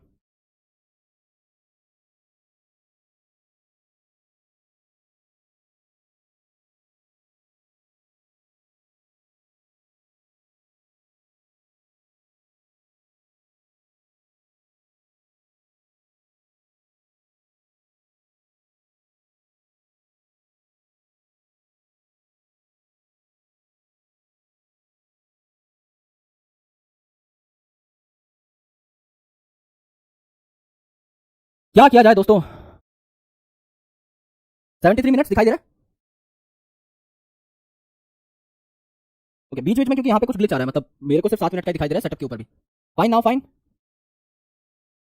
लैपटॉप में रनिंग परफेक्टली, ग्रेट। चलिए कंटिन्यू करते हैं फिर विदाउट वेस्टिंग एनी टाइम, है ना? थोड़ा सा फ्लो बनाना पड़ेगा तो मेरा साथ देना और इधर उधर भागना मत। देखिए, हमने कहा है कि दुनिया में जितने भी लिविंग ऑर्गेनिजम्स हैं सारे के सारे ग्रो करते हैं, विदाउट एनी एक्सेप्शन सभी ग्रो करते हैं, और ग्रोथ को हम लोग ट्विन कैरेक्टरिस्टिक से नापने की कोशिश करते हैं। अगर किसी ऑर्गेनिज्म का मास इंक्रीज हो रहा है तो भी उसे ग्रोथ कहा जाएगा, और अगर नंबर ऑफ इंडिविजुअल्स बढ़ रहे हैं तो भी उसे क्या कहा जाएगा? ग्रोथ कहा जाएगा। अब नंबर ऑफ इंडिविजुअल्स बढ़ने का क्या मतलब है, इसको आराम से देखिए कि नंबर ऑफ इंडिविजुअल्स बढ़ने का क्या मतलब है। यहां पर आपके पास एक बैक्टीरिया है और ये इस बैक्टीरिया का डीएनए है। आपके पास एक बैक्टीरिया है और उसका डीएनए है, तो अगर आप इस बैक्टीरिया को डिवाइड करवा दें तो क्या बनेंगे? 2 डॉटर सेल्स बनेंगे। आप अगर इस बैक्टीरिया को डिवाइड करा दें तो क्या यहां पर 2 डॉटर सेल्स बनेंगे? बिल्कुल 2 डॉटर सेल्स बनेंगे, एक ये वाला बनेगा, एक ये वाला बनेगा। अब अगर आप देखें तो इसे मैं क्या बोल सकता हूं इस प्रोसेस को? एक बैक्टीरियल सेल से 2 सेल बन रहे हैं, क्या मैं इस प्रोसेस को सेल डिवीजन बोल सकता हूं? खुद बताइए। अगर एक सेल से 2 सेल बन रहे हैं, क्या मैं इस प्रोसेस को सेल डिवीजन कह सकता हूं? बिल्कुल कह सकता हूं। अगर यहां पर एक बैक्टीरिया से, पेरेंट बैक्टीरिया से 2 डॉटर सेल बन रहे हैं, तो क्या मैं इसको रिप्रोडक्शन कह सकता हूं? कह सकता हूं। क्या मैं इसको रिप्रोडक्शन कह सकता हूं? रिप्रोडक्शन में क्या होता है? एक पेरेंट से डॉटर्स बन रही होती है, तो पेरेंट सेल से डॉटर सेल बन रही है, क्या इसको रिप्रोडक्शन कह सकता हूं? कह सकता हूं। लास्ट इंपॉर्टेंट थिंग, अगर ये एक सेल है और 2 सेल्स बना रहा है, एक बैक्टीरिया 2 बैक्टीरिया बना रहा है, तो increase in number of individuals हो रहा है, यस। तो क्या मैं इसको ग्रोथ कह सकता हूं? बिल्कुल कह सकता हूं। क्या मैं इसको ग्रोथ कह सकता हूं? बिल्कुल कह सकता हूं। यानी ये जो आपके तीनों के तीनों प्रोसेसेस हैं, they are mutually inclusive processes. एक कराना चाहोगे दूसरा मुफ्त हो जाएगा। They are mutually inclusive processes in unicellular organisms. Mutually inclusive processes in unicellular organisms. In unicellular organisms, ये आपको देखने को मिला। इंक्लूसिव मतलब साथ साथ हो जाते हैं, एक चीज करवाना चाहोगे दूसरी चीज ऑटोमेटिकली हो जाएगी। This is mutually inclusive events. अगर आप मल्टी सेल्युलर ऑर्गेनिज्म की बात करते हो, यानी अगर आप खुद की ही बात करते हो, समझ लीजिए एक आदमी है, वो साइकिल चला के जा रहा है सड़क पे, साइकिल चला के जा रहा है सड़क पे, और उसे एक लड़की दिखाई दी और वो सुंदर कन्या को देखने के चक्कर में मुड़ा और आगे नाली में गिर गया। अगर नाली में गिर गया तो उसकी कोहनी छिल गई। अगर कोहनी छिल गई तो यहां पे सेल डिवीजन की जरूरत पड़ेगी, बिल्कुल जरूरत पड़ेगी। टू हील द स्किन, यहां पर सेल डिवीजन हो रहा होगा, यहां पे सेल डिवीजन हो रहा होगा, पर क्या उस टाइम पर आप रिप्रोडक्शन कर रहे होंगे? नहीं। क्या उस टाइम पर आप रिप्रोड्यूस कर रहे होंगे? बिल्कुल भी नहीं। तो यहां पर आप क्या कह सकते हैं? यहां पर आप कह सकते हैं कि इन मल्टी सेल्युलर ऑर्गेनिजम्स, यहां पर आप कह सकते हैं इन मल्टी सेल्युलर ऑर्गेनिजम्स, जैसे कि human beings, growth and reproduction are mutually exclusive events, अलग अलग हो सकते हैं, इंडिपेंडेंटली हो सकते हैं, आर म्यूचुअली एक्सक्लूसिव इवेंट्स। जैसे कि बैक्टीरिया में इंक्लूसिव इवेंट्स थे, उसका अपोजिट हो जाएगा यहां पर मल्टी सेल्यूलर ऑर्गेनिजम्स में ये एक्सक्लूसिव इवेंट्स हो जाएंगे। करेक्ट, ये आपको देखने को मिलेगा। बात समझो, म्यूचुअली एक्सक्लूसिव इवेंट्स ये हो जाएंगे। अब आपको ग्रोथ सबसे सिंपल टर्म्स में कहां देखने को मिल रही होती है? प्लांट्स और एनिमल्स में। तो अगर आप देखें ग्रोथ को प्लांट के अंदर और अगर आप देखें ग्रोथ को एनिमल के अंदर, तो क्या आपको कोई डिफरेंस देखने को मिलेगा? बिल्कुल डिफरेंस देखने को मिलेगा। क्या प्लांट्स हमेशा ग्रो करते रहते हैं? The answer is yes. Plant हमेशा ग्रो क्यों करते रहते हैं? क्योंकि उनके पास मेरिस्टेमेटिक टिश्यू है जो निरंतर डिवाइड करते रहते हैं, निरंतर ग्रो करते रहते हैं। हमेशा डिवाइड करने वाले सेल्स प्लांट की हाइट में इंक्रीमेंट लाते ही रहेंगे। पर यहां हम ये नहीं कह सकते कि प्लांट आसमान को छू लेगा, हम ये नहीं कह सकते, राइट? हम ये नहीं कह सकते कि प्लांट आसमान फाड़ के बाहर निकल जाएगा। कंटिन्यूअस ग्रोथ होने का मतलब ये नहीं होता कि हमेशा ग्रोथ होती रहेगी, जितना लंबा प्लांट होना चाहिए उतना लंबा हो जाएगा। हर साल अगर 1 सेंटीमीटर भी बढ़ रहा है प्लांट, तो वो ग्रोथ कर रहा है ना। तो एक टाइम के बाद ग्रोथ स्लो हो जाती है, सैचुरेट हो जाती है, तो प्लांट थोड़ा थोड़ा थोड़ा थोड़ा ही बढ़ता है, लेकिन बढ़ता जरूर है। यानी आप क्या लिख सकते हैं यहां पर? आप ये लिख सकते हैं कि growth in plants is continuous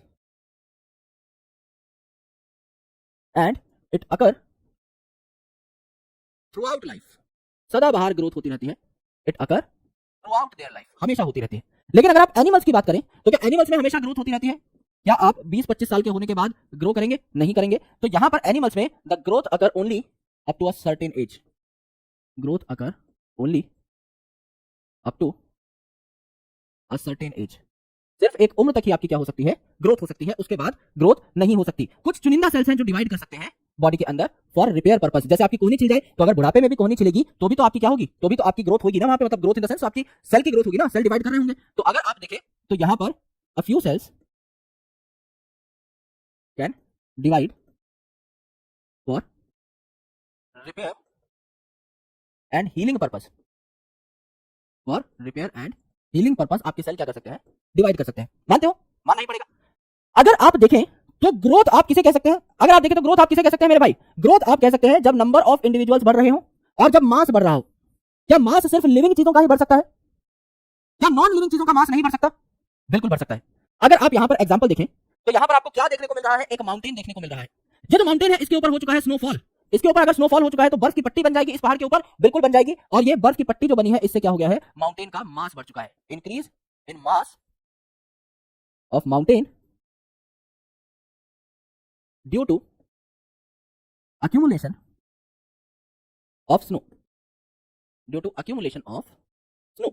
similarly आपका कोई सैंड माउंड है, आपका कोई सैंड माउंड है, ये भी आपका क्या हो सकता है? ये भी आपका साइज में इंक्रीज कर सकता है, इसका भी मास बढ़ सकता है। सैंड माउंड है, रेत का टीला है और रेत आकर के जमा हो गई, इसका भी मास बढ़ सकता है। It can also increase in मास।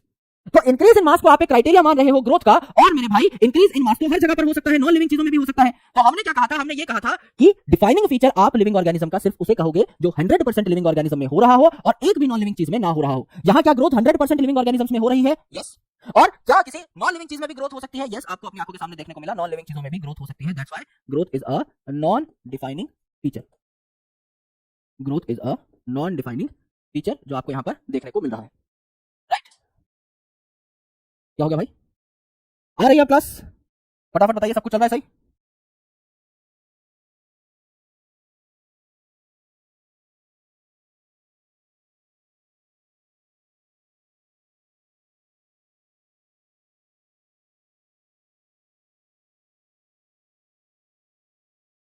मैं एक बार टीम से कोऑर्डिनेट कर रहा हूं, जिससे हमें आइडिया लग जाए कि क्लास सही चल रही है या नहीं। ऐप पे आइडिया सही चल रही है, so you can move to app. 2 minute और, उसके बाद क्लास को रुकने नहीं देंगे भाई, उसके बाद पेस पकड़ेंगे सीधा, उसके बाद सीधा गाड़ी रात को ही रुकेगी। चलिए, कंफर्मेशन आ चुकी है, सब कुछ सही है। आपको बची हुई क्लास भी मिल जाएगी। यूट्यूब का एक ग्लिच है, टीम कंफर्म कर चुकी है। यूट्यूब का ग्लिच है तो ऑटोमेटिकली सही हो जाएगा, आपको कंप्लीट क्लास मिल जाएगी अगर आप देख रहे हो तो। आप बीच में रुकने नहीं देंगे इस पूरी की पूरी रिदम को। क्या डेड ऑर्गेनिज्म ग्रो कर सकता है? फटाफट बताइए। सारे के सारे लिविंग ऑर्गेनिजम्स ग्रो कर सकते हैं, क्या डेड ऑर्गेनिज्म ग्रो कर सकता है? नहीं, dead organisms do not grow. Dead organisms do not grow. सिर्फ नॉन लिविंग चीजें ग्रो कर पा रही हैं बाय अक्यूमुलेशन ऑफ मैटर। तो इसको क्या कहा जाता है? अक्यूमुलेशन को, इस जमावड़े को क्या कहा जाता है? एक्रीशन कहा जाता है। तो एक्रीशन प्रोसेस से नॉन लिविंग चीजें भी ग्रो कर रही हैं। दैट्स व्हाई हम कह रहे हैं कि growth is a non defining feature. Right इसको आप डिफाइनिंग फीचर नहीं कह सकते क्योंकि लिविंग के साथ साथ नॉन लिविंग में भी हो रही है, तो growth is a non defining feature. अब हमारा अगला जो फीचर आता है ये क्या है? ये है रिप्रोडक्शन। आराम से इसके नाम में घुसने की कोशिश करिए। रिप्रोडक्शन, री का मतलब क्या होता है? री का मतलब होता है अगेन, एंड प्रोडक्शन का मतलब क्या होता है? प्रोडक्शन का मतलब होता है टू प्रोड्यूस और टू मेक। इसका मतलब होता है टू प्रोड्यूस और टू मेक, यानी आप क्या बनाने की बात कर रहे हो? यहाँ पे बच्चे बनाने की बात कर रहे हो। अगेन एंड अगेन जब प्रोड्यूस किया जाता है नए नए बच्चों को, तो ये प्रोसेस क्या कहलाता है? रिप्रोडक्शन कहलाता है। मुझे एक बात बता दीजिए, बहुत छोटी सी, बहुत सरल सी, कि क्या हर रिप्रोडक्शन में एकदम 100% सिमिलर बच्चा बनता है पेरेंट के कंपैरिजन में, या आपका डिफरेंट बच्चा भी तैयार हो सकता है? बताइए फटाफट भाई। अगर मैं बोलूं ये एक ऑर्गेनिज्म है ना, ये है हमारा रिंकू भाई। अगर रिंकू भाई यहां पर रिप्रोड्यूस कर रहा है तो सारे बच्चे एकदम सिमिलर होंगे रिंकू भाई से, अलग अलग भी हो सकते हैं भैया, अलग अलग भी हो सकते हैं। किस प्रोस्पेक्ट में? आपके अलग अलग हो सकते हैं ये, क्योंकि इनमें वेरिएशंस भी तो आएंगी। अगर यहां पर रिप्रोडक्शन हो रही है, सो ये जो बच्चा है it will be similar to parent, it will be similar to parent in many things. जैसे कि ये भी होमोसेपियंस होगा तो एकदम अपने पेरेंट जैसा ही होगा, बट वेरिएशंस भी तो आएंगे इसके अंदर। Variations will also be incorporated, variations will also be incorporated. यहां पर वेरिएशंस भी आ रही होंगी, तो यहां पर सिमिलैरिटीज भी हैं, वेरिएशंस भी हैं। रिप्रोडक्शन डू नॉट एंश्योर कि हमेशा बच्चा 100% सिमिलर होगा, थोड़ा बहुत डिफरेंस भी यहां पर हो सकता है, वेरिएशंस भी यहां पर आ सकती हैं। फॉर एग्जांपल हमारे पेरेंट्स में और हम में भी डिफरेंसेस हैं, राइट? मेरे पापा का चेहरा अलग है, मेरा चेहरा अलग है, मम्मी का चेहरा अलग है, मेरा चेहरा अलग है, बहन का चेहरा अलग है। All of us are different despite of being the members of very same species, क्योंकि हमारे अंदर वेरिएशंस है, हमारे अंदर डिफरेंसेस हैं।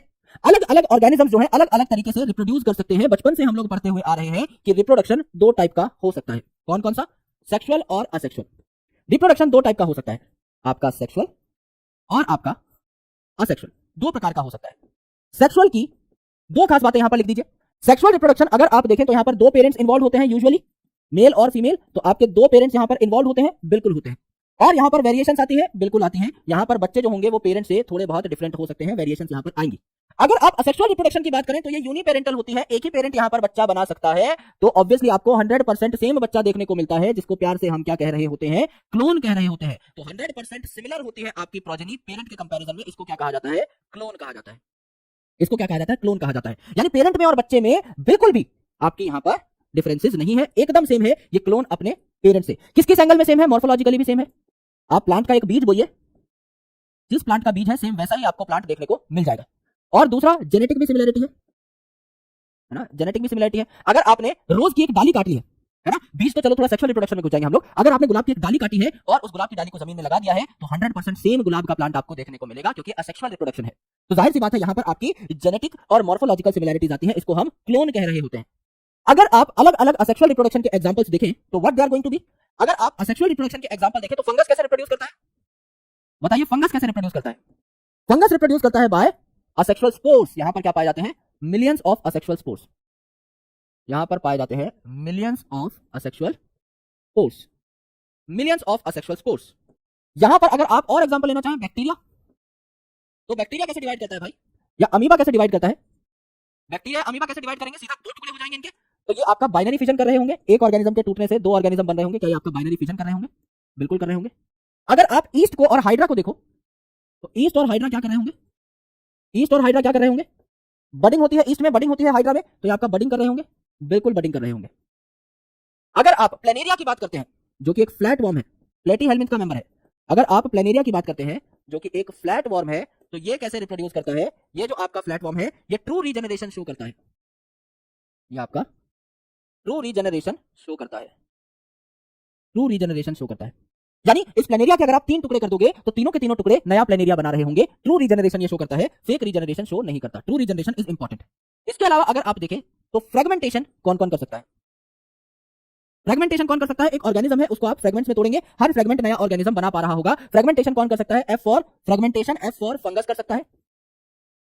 एफ फॉर फिलामेंटस एल्गी, यानी ऐसा एल्गी जो कि फिलामेंटस है, जिसको छोटे छोटे पार्ट में तोड़ा जा सकता है, फिलामेंटस एल्गी। एंड सबसे इंपॉर्टेंट जो कि हम यूज कर रहे होंगे प्लांट किंगडम के अंदर, protonema of mosses, protonema of mosses.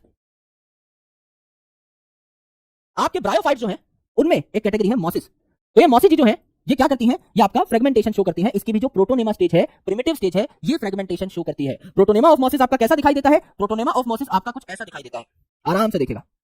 ये आपका green green protonema of mosses है जो कि आपका जमीन पे पड़ा हुआ है, यानी क्रीपिंग है, क्रीप कर रहा है, रेंग रहा है जमीन के ऊपर। तो ये आपका क्रीपिंग है, ग्रीन कलर का है, फिलामेंटस है, छोटे छोटे फिलामेंट यहां पर बने हुए हैं, छोटे छोटे पार्ट्स यहां पर बने हुए हैं। तो एक फिलामेंट अगर टूटा तो ये आपका जर्मिनेट करके क्या बना लेगा, नया मॉस बना लेगा फ्रेगमेंटेशन करके। तो इसे आप क्या कहते हैं, फ्रेगमेंटेशन कहते हैं मॉस में। यहां पर क्या देखने को मिला आपको, ये जो प्रोटोनेमा ऑफ मॉस है ये जमीन पर रेंग रहा है, रेंगता हुआ बनाया है तो क्रीपिंग है। ग्रीन कलर का बनाया है तो ग्रीन है, क्योंकि प्लांट की बात मैं कर रहा हूं, ब्रायोफाइट की मैं बात कर रहा हूं। ब्रांचिंग बनाई है, यहां पर ब्रांचिंग हो रही है तो ये आपका ब्रांच्ड है और आपका फिलामेंटस है, तभी तो आपका क्या कर पा रहा है, ये फ्रेगमेंटेशन कर पा रहा है। ये आपका क्या है, फिलामेंटस है, तभी फ्रेगमेंटेशन कर पा रहा है। ये भी आपका फ्रेगमेंटेशन करता है। तो फंगस क्या है, असेक्सुअल स्पोर से डिवाइड करता है। बैक्टीरिया जो है आपका बाइनरी फिजन से डिवाइड करता है। ईस्ट और हाइड्रा बडिंग से डिवाइड करते हैं। प्लेनेरिया ट्रू रीजनरेशन शो करता है। और फ्रेगमेंटेशन कौन शो कर रहा है, F for fragmentation, F for fungus, F for filamentous algae and protonema of mosses, ये काम कर रहे होते हैं। अब आपको यहां पर क्या देखने को मिल रहे हैं, दो डायग्राम्स देखने को मिल रहे हैं। This is mule, this is mule. और म्यूल में क्या खास बात थी दोस्त, म्यूल में ये खास बात थी कि म्यूल कब तैयार हुआ था, जब बायोलॉजिकल कंसेप्ट ऑफ स्पीसीज का डिसोबेयंस हुआ था। बायोलॉजिकल कंसेप्ट ऑफ स्पीसीज ये कहता है कि जब दो सेम स्पीसीज के ऑर्गेनिजम्स मेट करेंगे तो उनका बच्चा फर्टाइल होगा। लेकिन म्यूल कब बन रहा था, जब मेल डोंकी और फीमेल हॉर्स साथ में मेट कर रहे थे। तो इनके पेरेंट्स अगर दो अलग अलग स्पीसीज के हैं तो क्या ये म्यूल फर्टाइल होगा, द आंसर इज नो, ये आपका फर्टाइल नहीं होगा। तो this mule is sterile, this mule is sterile. And similarly यहां पर वर्कर हनी बी है, तो ये वर्कर हनी बी आपकी कैसी होगी, ये वर्कर हनी बी भी आपकी स्टेराइल होगी, because only queen bee is fertile. Female में अगर आप देखें तो सिर्फ क्वीन बी जो है ये आपकी क्या होती है, इज फर्टाइल, सिर्फ ये आपकी फर्टाइल होती है, वर्कर हनी बी फर्टाइल नहीं होती। तो ये क्या हो जाएगी, स्टेराइल हो जाएगी। तो अगर आप एक्सेप्शन देखना चाहें तो आपको यहां पर एक्सेप्शन हम लोग बता देते हैं। एक्सेप्शन कौन है, जो लिविंग होकर भी रिप्रोड्यूस नहीं कर सकते, म्यूल है, वर्कर भी है, स्टेराइल ह्यूमन कपल है, स्टेराइल ह्यूमन कपल है। ये सारे लिविंग होने के बावजूद रिप्रोड्यूस नहीं कर पा रहे हैं। तो क्या रिप्रोडक्शन एक डिफाइनिंग फीचर हुआ, क्या रिप्रोडक्शन एक डिफाइनिंग फीचर हुआ, नहीं। हम लोगों ने क्या कहा था, डिफाइनिंग फीचर वो है जो 100% लिविंग ऑर्गेनिजम्स में पाए जा रहे हो। यहां पर 100% लिविंग ऑर्गेनिज्म में नहीं पाया जा रहा है ये feature. Mule, sterile worker bees, sterile human couples are not showing any kind of reproduction, यानी कि ये जो रिप्रोडक्शन है it is not a defining feature, it is not a defining feature. अभी तक हमें एक भी डिफाइनिंग फीचर नहीं मिला है, ना ग्रोथ अभी तक हमें एज अ डिफाइनिंग फीचर मिला है, क्योंकि माउंटेन और सैंड माउंट्स भी ग्रो कर पा रहे थे, और ना ये हमें डिफाइनिंग फीचर के तौर पे मिला, क्योंकि कई ऐसे लिविंग ऑर्गेनिजम्स थे जैसे म्यूल और वर्कर बीज जो रिप्रोड्यूस नहीं कर रहे थे। यानी अभी तक हमें डिफाइनिंग फीचर नहीं मिले हैं। अगले से हमें थोड़ी बहुत उम्मीद हो सकती है। ये क्या है मेरे दोस्त जो हमने यहां पर बना रखा है, ये बहुत कॉम्प्लेक्स रिएक्शंस का जो जंजाल है, इसको हम लोग पता है क्या बोलते हैं, मेटाबॉलिज्म बोलते हैं। और इस पूरे मेटाबॉलिज्म में से आपको कितना पढ़ाया जाता है एनसीईआरटी में नीट के लिए, उसको भी हम लोग यहां पर देख लेते हैं। ये आपका कार्बोहाइड्रेट का डिस्कशन है, सुक्रोज से लेकर के यहां पर आपका ग्लाइकोलिसिस, या आपका क्रैब साइकिल, सिर्फ आपको इतना पढ़ाया जाता है। और उसके अलावा दुनिया में कितनी सारी चीजें हैं देखिए। This is human metabolisms mind map. इतने सारे रिएक्शंस हैं जो बायोकेमिस्ट्री में अवेलेबल है और आपको पढ़ने होते हैं। इतने सारे रिएक्शंस, इतने कॉम्प्लेक्स रिएक्शंस। आपकी बॉडी में अगर कोई केमिकल आया है तो वो किसी और केमिकल में कन्वर्ट जरूर हो रहा होगा। केमिकल्स की इस इंटर कन्वर्जन को हम मेटाबॉलिज्म कहते हैं। हमारी बॉडी केमिकल्स की तो बनी हुई है, हमारे सेल्स में और है ही क्या, हमारे सेल्स में प्रोटीन्स हैं, कार्बोहाइड्रेट्स हैं, लिपिड्स हैं, न्यूक्लिक एसिड्स हैं, विटामिन्स हैं, आयंस हैं, इनऑर्गेनिक मॉलिक्यूल्स हैं। ये सारे के सारे क्या है, केमिकल्स ही तो हैं। हम जो खाना खा रहे हैं वो क्या है, केमिकल ही तो है। तो जाहिर सी बात है जब हम खाना भी खाएंगे तो वो भी हमारी बॉडी में जाकर के मेटाबोलाइज होना स्टार्ट होगा, और इतनी कॉम्प्लेक्स पाथवेज यहां पर आपको देखने को मिलेंगी। इसीलिए मेटाबॉलिज्म को समझना बहुत ही ज्यादा जरूरी है। तो हम लोग क्या करते हैं,